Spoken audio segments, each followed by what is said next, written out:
სლოვაკეთი რუსული ბუნებრივი აირის ტრანზიტის შეწყვეტის გამო უკრაინის მიმართ საპასუხო ზომებს განეხილავს, განაცხადა სლოვაკეთის პრემიერ-მინისტრმა. რობერტ ფიცომ უკრაინის გავლით რუსული ბუნებრივი აირის ტრანზიტის შეწყვეტას ზელენსკის საბოტაჟი უწოდა და აღნიშნა, რომ ამის გამო მისი ქვეყნის ზარალი წელიწადში 500 მილიონი ევრო იქნება. მისივე თქმით, 7 იანვარს სლოვაკეთის მთავრობის წარმომადგენლები ტრანზიტის შეჩერების საკითხზე იმსჯელებენ.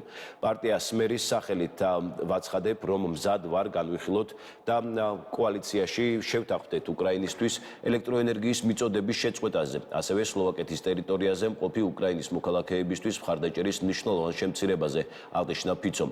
შეგახსენებთ, 1 იანვრიდან კიევმა ევროპაში რუსული ბუნებრივი აირის უკრაინის გავლით ტრანზიტი შეწყვიტა. პარალელურად 2025 წლის 1 სავაჭრო დღეს 2 იანვარს ევროპაში ბუნებრივი აირის ფასმა 2023 წლის ოქტომბრის შემდეგ ყველაზე მაღალ ნიშნულს მიაღწია. ინფორმაციას სააგენტო Bloomberg ავრცელებს. სააგენტო გაზის გაძვირებას სამი ფაქტორის კომბინაციით ხსნის. პირველ მიზეზად ევროპაში რუსული ბუნებრივი აირის ტრანზიტის შეჩერება დასახელდა. მეორე მიზეზი არის ის, რომ ნორვეგიის ქალაქ ჰამერფესტში თხევადი ბუნებრივი აირის ქარხანამ კომპრესორის გაუმართავობის გამო მუშაობა 9 იანვრამდე შეაჩერა. მესამე ფაქტორად კი ჩრდილოეთ ევროპაში ცივი ამინდი სახელდება, რამაც ბუნებრივი აირის მოხმარება რეგიონში გაზარდა.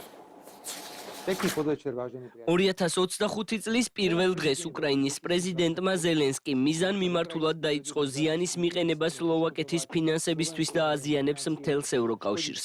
ცალმხრივი გადაწყვეტილებით შეაჩეროს გაზის ტრანზიტი სლოვაკეთსა და სხვა ევროპელი პარტნიორების ქვეყნებში უკრაინის გავლით. პრეზიდენტი ზელენსკი ყოველწლიურად ართმევს სლოვაკეთს თითქმის 500 მილიონ ევროს, რომელსაც გამოვიმუშავებდით. მთელი ევროკავშირის 60-70 მილიარდი ევროთი მეც გადაიხდის გაზისა და ელექტროენერგიის გაძვირების გამო. რუსეთს ეს პრაქტიკულად არ იმოქმედებს. ერთადერთი შეერთებული შტატები მიიღებს სარგებელს ზელენსკის ამ გადაწყვეტილებიდან ევროპაში გაზის გაზრდილი იმპორტის გამო. სწორედ ესაა მთავარი მიზეზი, თუ რატომ დუმს სლოვაკური ეგრეთ წოდებული მეინსტრიმული მედია, არასამთავრობოები და ოპოზიცია და ზელენსკის ამ საბოტაჟს ეგუებიან.